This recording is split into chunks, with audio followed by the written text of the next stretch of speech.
قرآن مجید کی سب سے خوبصورت صورتیں جو فجر کی نماز سے پہلے 2 رکعتوں کے اندر پڑھی جاتی ہیں، قل یا ایھا الکافرون اور قل هو اللہ احد۔ بلکہ اس صورت کے الفاظ اللہ کے ہاں اتنا مقام رکھتے ہیں، ان الفاظ کے ساتھ اگر دعا کی جائے تو یہ اسم اعظم بن جاتا ہے، جو بھی دعا کی جائے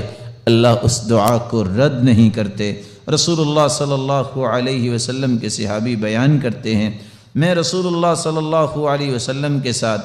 مسجد میں داخل ہوا، ایک شخص نماز پڑھ رہا تھا اور دعا کر رہا تھا، اللہم انی اسألک بأنی اشہد ان لا الہ الا انت الاحد الصمد الذي لم یلد ولم یولد ولم یکن له کفوا احد۔ ان الفاظ کے ساتھ اس نے دعا کی تو اللہ کے رسول صلی اللہ علیہ وسلم فرمانے لگے، والذی نفسی بیدی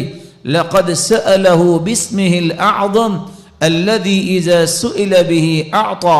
واذا دعی به اجاب۔ اس ذات کی قسم جس کے ہاتھ میں میری جان ہے، اس شخص نے اسم اعظم کے ساتھ دعا کی، اور جو ان کلمات کے ساتھ دعا کرتا ہے، جو بھی سوال کرتا ہے اللہ رب العزت اسے عطا کر دیتے ہیں، جو بھی دعا کرتا ہے اللہ رب العزت اس کی دعا کو قبول فرماتے ہیں۔ بلکہ رسول اللہ صلی اللہ علیہ وسلم نے فرمایا، جو سورۃ الاخلاص کی تلاوت کرتا ہے اللہ رب العزت اس کے گناہوں کو بھی معاف فرما دیتے ہیں۔ 1 مرتبہ نہیں، آپ نے 3 مرتبہ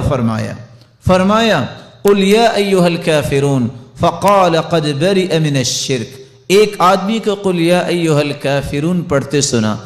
آپ نے فرمایا یہ شرک سے بری ہو گیا۔ دوسرے شخص کو سنا، وہ قل هو اللہ احد پڑھ رہا تھا، فقال غفر له، اللہ رب العزت نے اس کے گناہوں کو معاف کر دیا ہے۔ رسول اللہ صلی اللہ علیہ وسلم